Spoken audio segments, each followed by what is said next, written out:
Hello, welcome to Now Tell Us. At Now Tell Us is where we have guests come and tell us stories. They come and educate us. They come and inspire us. They come and we have a good time here. And always we've been having great guests.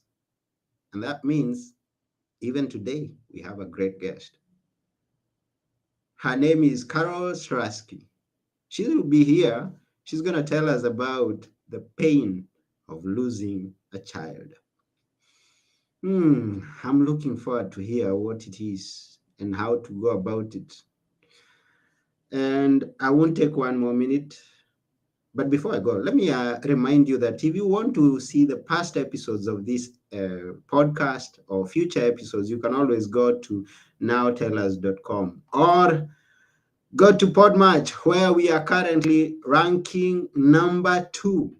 We've climbed up, and that's a good news for the new year. Thank you to you. Thank you to all our guests. And now, without taking one more minute, we are going to go together with you to meet our guest today, Carole Sluski. Here we go.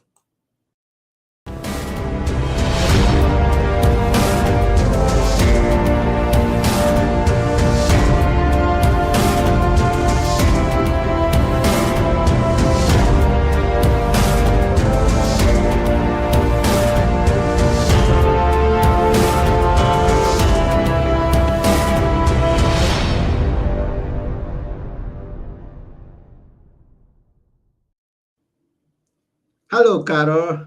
Hello, Anthony. How are you? I'm fine, and I want to thank you from the bottom of my heart that you invited me on. You're most welcome. I appreciate you. I'm grateful that you took your time to come and be with us on this episode. Now, Yes. let's get started by knowing where in the world you are and what time is it? How's the weather? Well, I'm in beautiful Naples, Florida. I moved here a year and a half ago, and the time right now is 12 o'clock noon Eastern Standard Time, and it's paradise. And I am a survivor of the hurricane, the last hurricane. I was here. I didn't leave. I Oh, stayed here. My husband and I stayed here. Our grandchildren were with us, and we lived through it. And thank God, it was like for us in the area that I was in with our house in this area, it was like a big umbrella that was over our whole community. The only damage that we got was a few trees, but my heart went out to the people who lost. Oh, there's some people who lost everything. mm-hmm. And you know, and we saw boats in the street. I mean, standing up, straight up on houses. Can you believe that? Whoa. It was like unbelievable. But luckily, we didn't lose too many people. But that's probably what got to me was how many people lost so much. And you know, the worst thing is if they lost any loved ones. But I just thank God that we made it through. Mm. Oh, thank God that you made it through. And you're looking beautiful. And you have a Oh, beautiful area, background behind you. No. What? I'm an artist like What? you. I'm an artist like Anthony. I checked Anthony out, and I think he's pretty good. Beautiful animals, beautiful, detailed, exquisite. You should get your Well, art over here. thank you. We've got some really good uh, art galleries on Fifth Avenue in Naples, Mm-hmm. and your work is good enough to be in there. Wow. Thank you. I'm humbled. Um, you deserve it. Yeah. You have, and I just saw now looking at your art, I'm seeing a bird that I think is going to be important to this that we are talking today. We are going to bring it in somehow, and I don't know whether it has a relation. Oh, I guess it has a relationship with the book that you've written. So we're going to find that as we are moving on.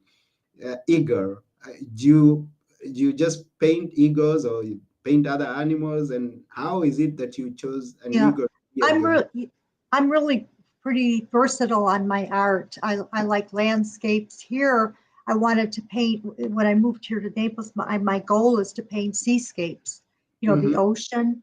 And I poured, you know about that, pouring the liquid paint. I used to mix my own paint, did a lot of pouring. The only thing is I ruined, I ruined the room that I was doing this in, a very messy. Mhm. So I took a sabbatical, as I mentioned to you earlier, for a year and a half to write a book. Mm. And so I didn't want to have two masters. I'm the type of person that when I commit myself, I commit it to one thing. And I felt that I had to let my art go for a while and concentrate on this book. Oh, yes, you've written a book, and the book is known as 30. Oh, yeah, it has an eagle on it. There's the eagle right back. The original is behind me. Oh, okay, that's beautiful. So 30, a mother's spiritual journey after losing her child. That's the book you've been writing. It's a beautiful Yes. one. It's a beautiful one. Now, uh, you took time off to write this book, telling us about that pain that you went through.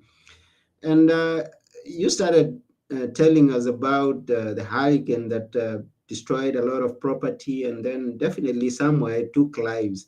And not only that, all over the world, we have issues, we have things going on, challenges. And at some point, at one time or the other, we lose our loved ones. If that be a child, it's painful. Be it a sister, a brother, or a mother, a father, it's still painful, very painful.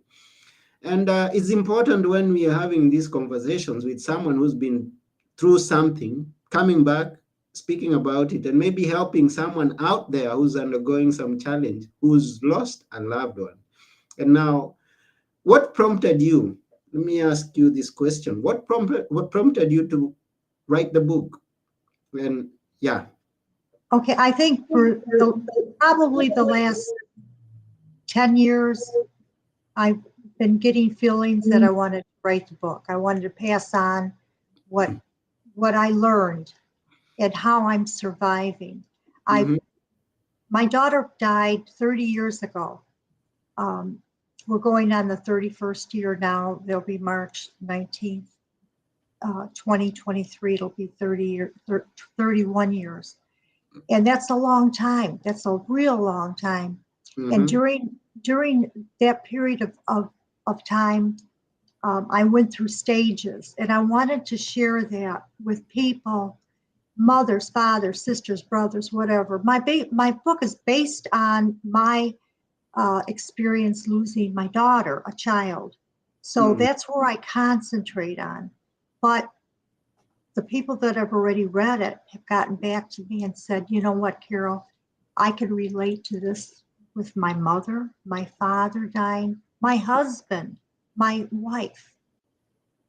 I have a sister that I lost. So they're relating what I wrote to others, not just a child. But with my book, I'm going to be real fair to the audience. I want to tell you it's really concentrated on my relationship with God, um, how how a death of my daughter changed me and made me a better person.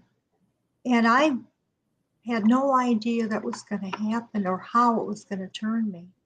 But it took years of getting through a lot of grief that I walked the steps that I was led by the Holy Spirit, uh, Jesus, Blessed Virgin Mary. She became my mentor. I explained how that happened and when it happened. I got the whole thing pinpointed in my heart and in my mind as to when I received a message from up above. I, I'll help you to get through this. Mm. How old was your daughter when she died? She was 24 years old. Mm.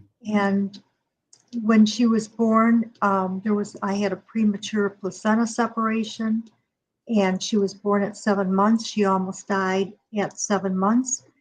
And then at 20 months old, she got a severe bladder and kidney problem, and she almost died then. And she had her last rites with the Christian Church, the Catholic Church. She had the last rite when she was 20 months old. But God was good to me. She lived, and I had her for an additional 22 years. And I thank God for that time, that extra time, because I could have lost her. You know, at least I got to know, and she grew with me, and Mm. just grew up as a young adult.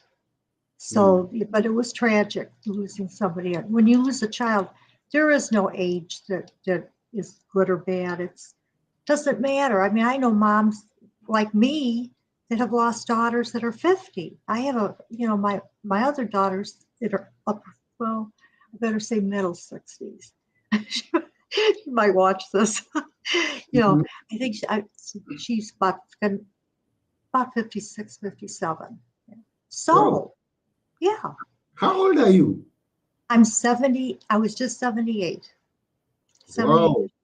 Wow. You But don't look. but I'm a bionic woman. I had a lot of surgeries, and I blame that on my grief factor. I think when you have a broken heart, and whether you're, male or female, when you have that broken heart, everybody thinks that you're great. You know, she was gone, say a year later, and everyone expected me to move on, be normal, be happy. It doesn't work like that. Mm. When you love someone and they die, it really takes a lot of praying and a lot of grief that you go through. And it's like stepping stones that I went through, one step at a time. You take a few steps, you go forward, you have moments of joy and happiness. Then all of a sudden reality hits you again, that you don't have that loved one with you, and you go back. So it's up and back and forth. I write about that. I write about how I got through, like, the different phases, and there were phases for me. When I became a grandmother, years after Paula died, um, that was oh my gosh, those little babies got me out of the pit. I had something to live for. And I think I write a lot about that, about, you know, that God's not going to do everything for you. You got to do it for yourself. But He tells you, He leads you. Like, I really believe that the Holy Spirit came into me and would give me messages like, Carole, don't feel so sorry for yourself. Get out there and start painting again. Get those brushes out and paint. And I was working full time, and but that's what I did. I started painting again part time. And I wound leaving and doing something productive, which made Mm. me happy. So you start getting used to that. You want more of it. And then you realize this is a good road to be on. Mm.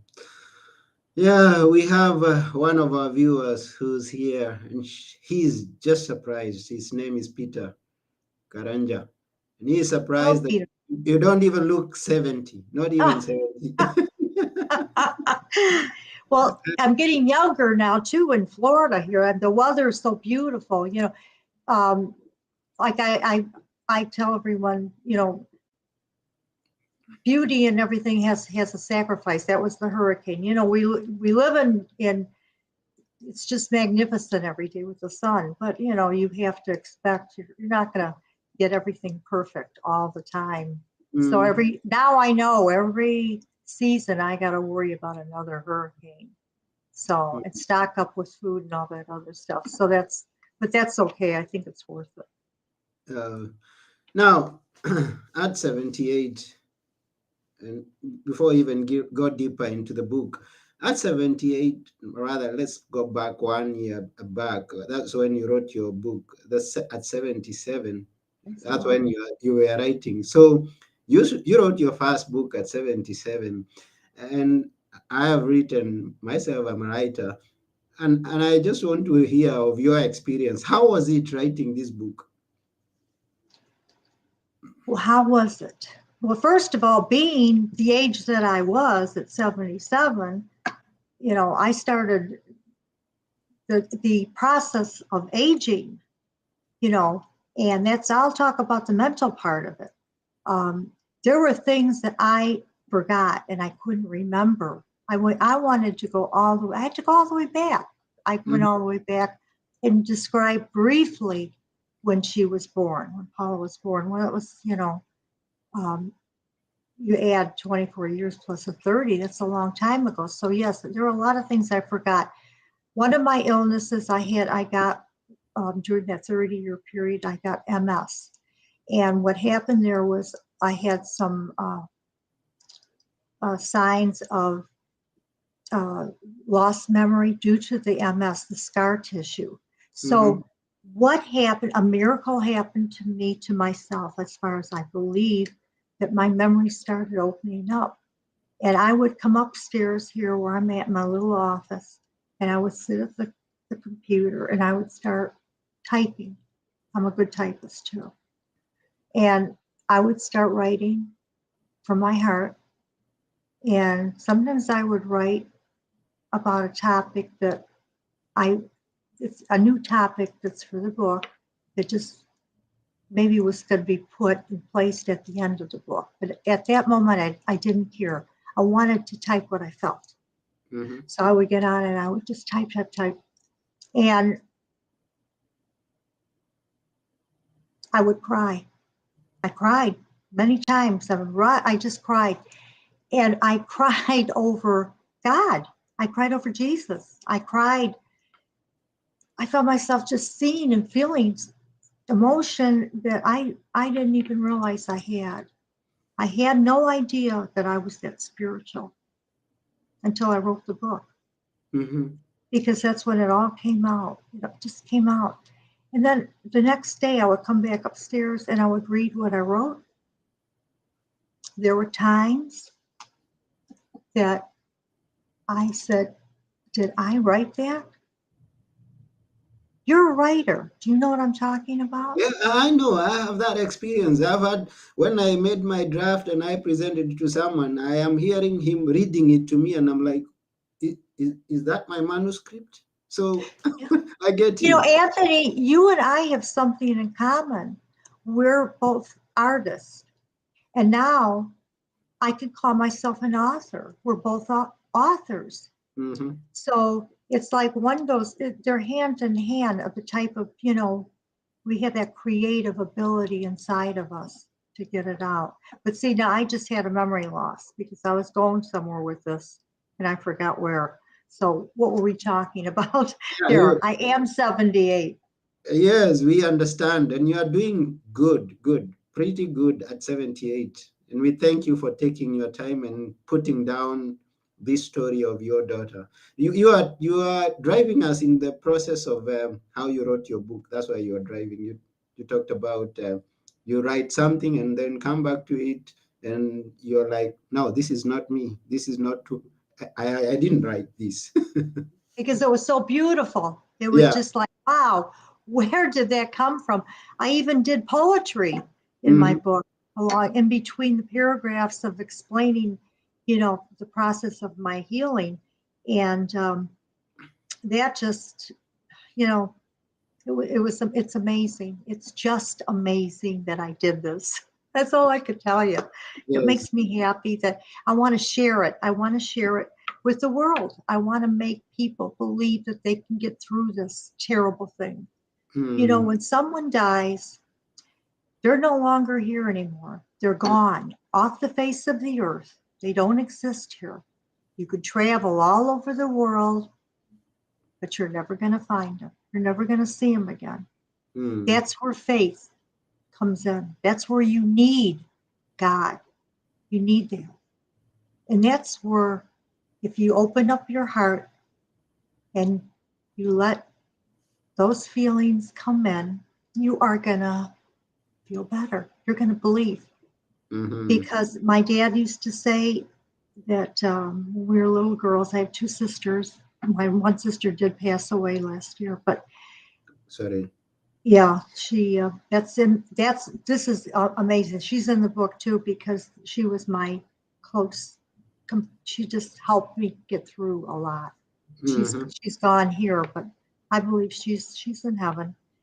And it's just, you know, I want to share and I want to let other people know, please, please don't give up. Don't get, and if you get sick, you'll get well again. You know, I accepted getting sick and I did what I was supposed to do to get well and I got through. Mm-hmm. And your audience wouldn't believe what I've been through. I had 4 back operations. I just past year, I had my cervical. I had 4 vertebrae, literally not replaced, but cleaned and parts put in. So I went through that. I had MS, fibromyalgia.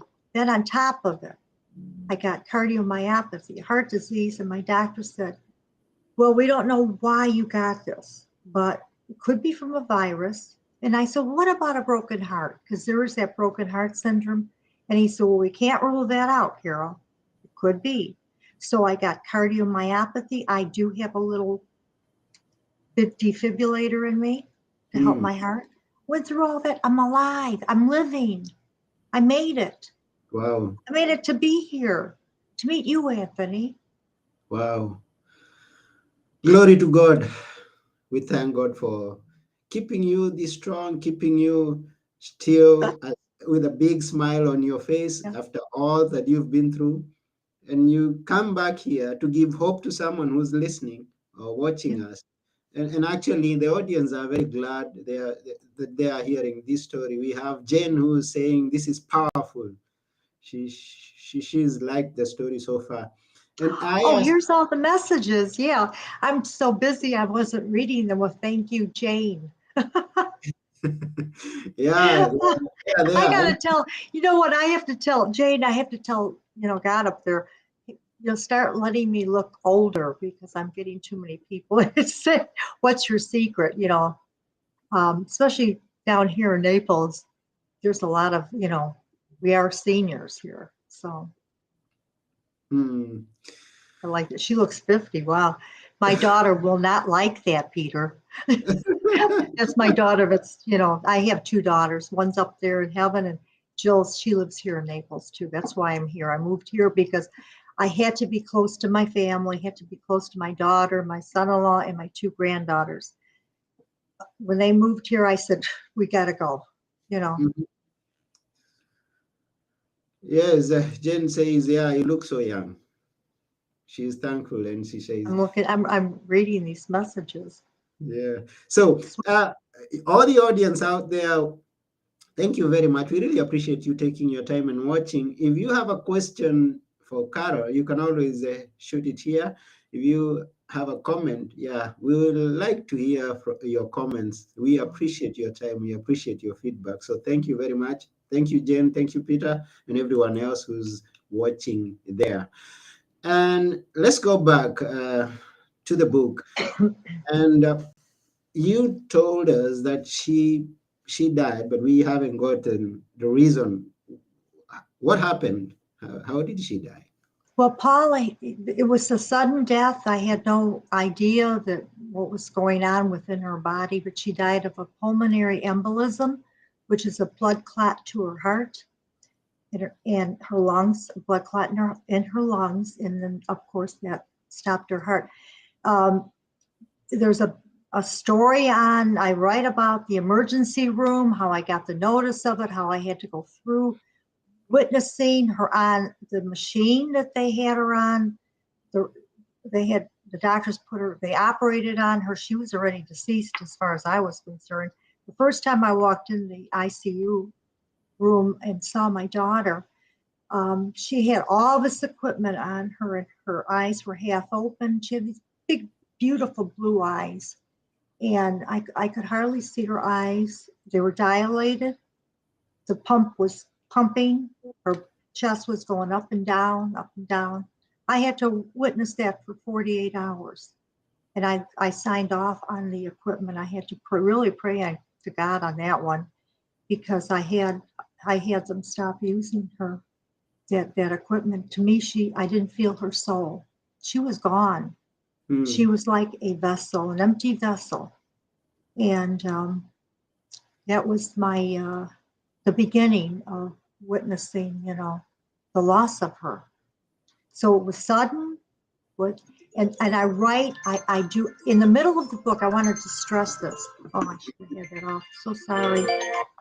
I should have stressed, in the middle of the book, chapter 3, I have a big, big section on my relationship with Mary, Blessed Virgin Mary, and me. And I almost took it out of the book because I thought, oh my gosh, I'm not a holy roller. Okay, I'm really not. I'm a believer, but I'm not a fanatic. And, I'm really, to be honest, I'm the type that when I go to the restaurant, I don't need to say a prayer at the table. I could say my prayer to myself. Thank God for food, because I could be private and keep it within me. So I'm not a holy roller. I'm not saying that people that do that are holy rollers, but I don't need to do that. I need prayer for me, from inside of me. And see, once again, Anthony, I lost my thought. Jane, Okay. Come I back. might look good, but I am losing my thoughts. That's Yeah. the age. And we said that you're doing super good. I mean, you're doing super good. Now, Jen here discloses that she's gone through that and survived. She's gone through the Palmer and the whatever took your daughter. It's a hard one for me. But Jen has had it and survived. So, what would you say to Jen? She's had what? Jane? Can you pronounce whatever took your daughter? Oh, pulmonary embolism. Pulmonary Pulmonary. Yes, embolism. pulmonary embolism. You could look that up. She wrote it in short. It's PE. Yeah. Okay, so yeah, talk to her. Pulmonary embolism. Yes, that's it. Okay, Yeah. Jane, you got it. That's it. Mm-hmm. Yeah. There are exceptions with the pulmonary embolism. Some people do make it through. They'll survive. They'll make it. With Paula, her blood clot was so enormous. I mean, when she went to the undertaker, which my husband knew who he was, and I'll give her like a friend, but told my husband, which he was not the father of Paula. And there's a big section on that too. The relationship, that's another big chapter, because it counts for your recovery. A lot of people get divorced when you lose a child. On the radio, I'm not going to say who said it, but on the radio out here, there was a study done, and they said that in women, especially within the first 10 years of their life, of the death of their child, they die. I believe that. Yes, I believe that. If I hadn't had my faith, I wouldn't be here. Without God, I would not be here. And now I remember what my dad said. My father told me when I was a little girl, you've got a choice, Carole. You could believe in God or not believe in God. You want to take a gamble, go ahead and take a gamble. Don't believe in him. But what do you have to live for? Because I believe, and I know, he said, that when I die, I go to heaven. As long as I'm a good boy, I'll go to heaven. And I always thought of that, always, always, always. And another thing, my dad sat in the back pew. He used to go to church every morning. And I don't do that, but he did that. But I sit in the back pew just like he did. And when he died, the priest said to him, he was coming in the casket, said to us, the family, Peter, what was his name? Peter. I've watched you every morning sitting in the back pew. He's, you are coming to the altar today. You have earned being up in front. You're here.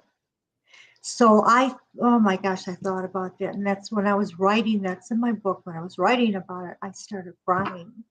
And I said, Dad, you're right. Thank you. Thank you. And he was real strict too. I mean, I'm not going to say he was a perfect father. We had our outs, but boy, he gave me what I needed for my future. Mm. So there's just a lot. I have a lot in that book, I guess. Oh, yeah. Every time I say something, I'm just thinking. I'm not trying to say it's in the book. It's in the book, but it is. I mean, that's how I wrote. Wow. Yeah. Yeah, and that's why people should go and get the book. So Jen is saying that you are really strong. You are a strong lady. Oh, Yeah, thank you, Jane. and Thank you. sure you I'm are. gonna say, you know what? I'm not gonna say, Jane, you're wrong. I don't give up. I have a will. And that's when I thought I was getting sick, and I got this feeling inside of me that was the Holy Spirit. And he told me, start painting, do something to make yourself happy. Get the brushes out. That was my beginning. I started painting, and then I had a job. I was working. I started taking care of my customers. I was in sales, and I started, okay, Carole, you got to do this. You don't give everything up. Pull it together. And that is what I prayed for help. I said, okay, God, I don't need to pray for Paula anymore. She's up there. I need to pray for myself now. Tell me what to do. Hmm. Give me a sign. I'll follow it. That's what I did. Hmm. Wow, wow, wow. Now, to everyone who's listening out there, who's watching us, what excuse do you have?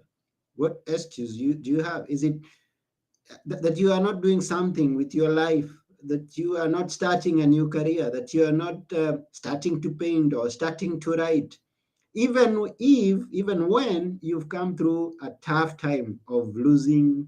I mean, it's difficult. I've seen people go through them, and as difficult as it is, we have just got to accept the fact that at one point or the other, we are all going to leave this world. Some are going to leave earlier than us. So when people leave earlier than us, as Carole is saying, you got to accept that they've left, and then you're going to ask some strength to keep on moving yourself. Pray for yourself. Do something with yourself. And we love you sharing with us all this that you have shared with us. When you're talking about that subject, all I can tell you is you've opened up another part of me to tell your viewers. Uh, it's just, you can't, as I said earlier, you can't give up, but you also have to give. You've got to give of yourself. And that's what I've done. I want to give my story to help. If I could help one person to survive and get through it and find happiness and joy. I mean, really be glad you're alive. I've made a point. I've accomplished. This is why I wrote the book. I don't believe I did this book.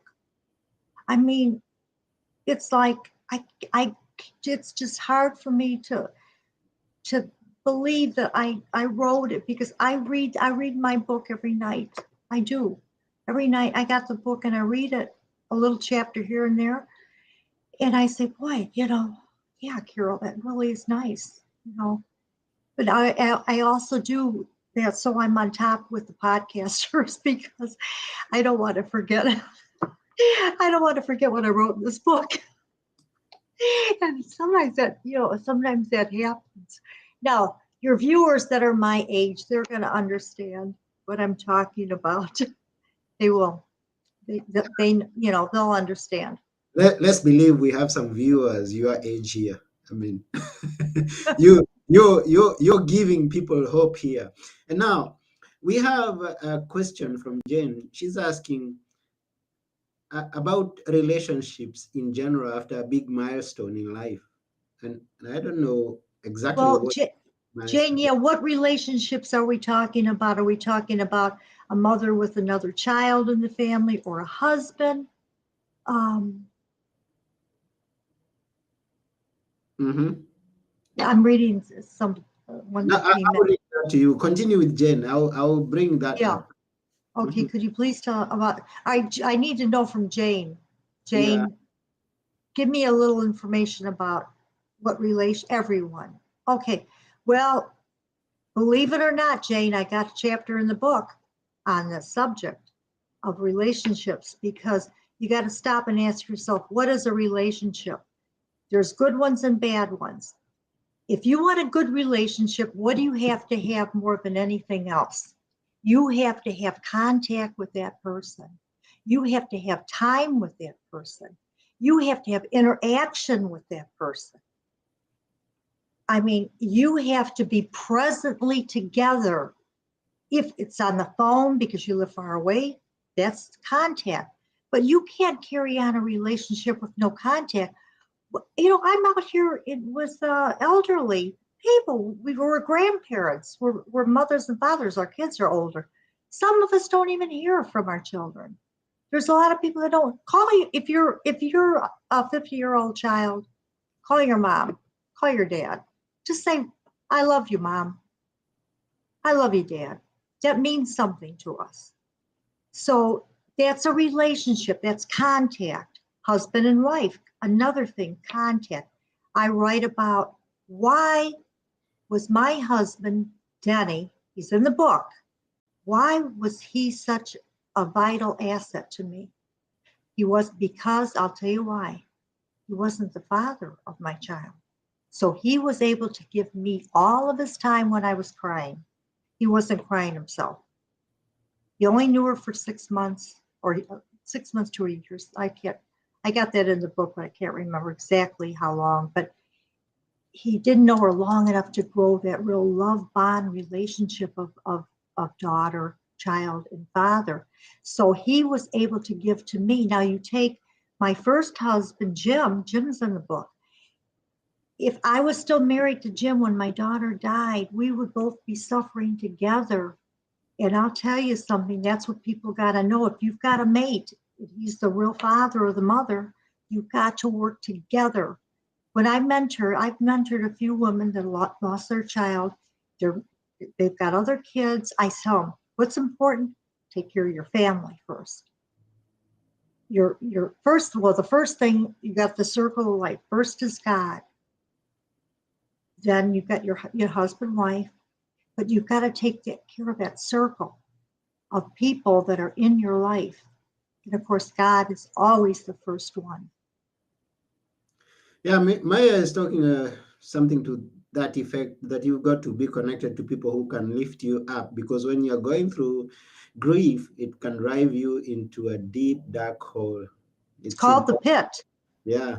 Anthony, it's called the big black dark pit. I've been And there up and down. Sometimes I crawl myself up out of it. But what got me out of it, this is for your audience. It's my grandchildren, my other daughter. She was there for me. We supported each other. We had a super tight relationship because she had the time to give to me. Thank God she wasn't married. So, but then that's going back to that thing about relationship. Relationships. You could have a good one or a bad one. If you want to have a bad one, what you do is you stop connecting with that person because you won't have a relationship. It'll mm, break, split. You want to have a good relationship? Say the words, "I love you." You don't have to see the person all the time, but let them know that you care, that you're thinking of them. mhm. Yeah, relationships are good. Now, Maya has been through it. She's had an experience. She's lost. She went through a loss 11 years ago, and it's been difficult to come to terms with it. So she understands what you're saying, the story that you're sharing with us. And Yeah. she said every milestone bears a different kind of pain. And our whole world with what we're going through right now, all the crisis that we're seeing, our children dying and wars. There's a war in Ukraine and everything. All the people that are dying right now, I don't, there's nothing I can do but to pray. I do say the rosary. Like I said, I'm Catholic. I believe in the Blessed Virgin Mary. I have gotten to the point where the rosary has become my habit. It's a habit. If I don't say I never not say the rosary because I plan on, if I know I'm going to go out for dinner with my husband and come home at 9 o'clock or so, which is late for us, I'll make sure I say the rosary before. But that is my spiritual part that's holding me together. Because the next day, if there's something bad that happens, I'm going to say to myself, it's okay, Carole. You said your rosary yesterday. What is the rosary? It's praying about the stations of the cross. It's praying about Jesus's life. And you get that going every day. That's going to add to your spirituality. That's going to add to your faith. You know, what I've learned, when I'm good to God, I want to be good to others. When I'm good to others, it brings me closer to God. Yeah, to all the listeners, all the viewers, you've got to have faith in a higher being that is more stronger and more knowledgeable than you. That's God. Now, let's, as we come to the summary, we mentioned about the eagle. You have painted eagles, and that's what's in your book. Tell us about why did you choose the eagle? Well, behind me, you'll see the two eagles in the tree. That I did after Paula died. Within the first year, I painted that. I never thought about eagles really after that. It was just, I don't even know why. I just painted it. I saw it and I said, that's going to make a beautiful painting. Now, the other eagle, the one over there, yeah, over there, that one right there. On Facebook, here in Naples, we have a photographer that's done a lot of photography work on the wildlife. And he posted right here in Naples, Florida, he posted 8 pictures that he took with his camera. And this here eagle, that one in that position, they were all the same eagle. He took a picture, clicked as it was live coming in. That eagle was coming in for a landing. And I said, that's going to be the cover of my book. And in fact, could I read this real quick? Oh yeah, sure. Anthony, this is on my book. This is a poem I made up. Don't ask me where it came from, out of my head. I believe the Holy Spirit helped me with this. I visualized and look at the eagle as I read it. I visualized I was standing in the middle of a field, looking up into the baby blue sky. The clouds are fluffy like huge cotton balls spreading across as far as one can see. The sun's rays are glimmering, shining through and beyond the clouds, down to the earth as a faint rainbow starts to appear. Then, out of nowhere, comes this beautiful eagle with its wings spread wide, gliding down, and as it picks up Paula's soul and flies her up to heaven. Okay. I wrote the poem first, and then I painted it. But I had the eagle. The eagle came to me. And I wish I had the photographer's name offhand because he's here in Naples. And I did contact him and asked him, do I have your permission to paint it? Because I want it for the cover of my book. And, but God will get me together with him again. I might do another cover. You never know. Now, I don't think I'm going to write another book, though. You never know. You never know. I don't know. I want to go back and paint. It could prompt you. I mean, if the readers are going to request for a sequel to it, then you're gonna write it at some point. But we leave that to God. Now, this episode has been stretched courtesy of our special guest and courtesy of this audience that have been very engaging. We thank you for the time. We thank you for everything. And we are now coming to the end of this episode. Now, we ask you to go and get the book out there. The book is known as 30, A Mother's Spiritual Journey After Losing Her Child. The link is in the description of the video, so you can just click on it and go and order it from Amazon. And also Right. look for Carole and connect with her. She's a strong woman. You need to be connected to someone who is as strong as Carole for encouragement, guidance, support. Yeah, that's about it. Thank you very much, Carole. We really appreciate. Okay, thank you, Anthony. You have a wonderful day. Same. We wish you the best in everything. And once again, thank you for sharing the book. Thank you for sharing the story with us. And Maya is saying, thank you for sharing your story and allowing us to see your vulnerability. Yeah, thank you. Yeah, thank you, Thank Maya. you.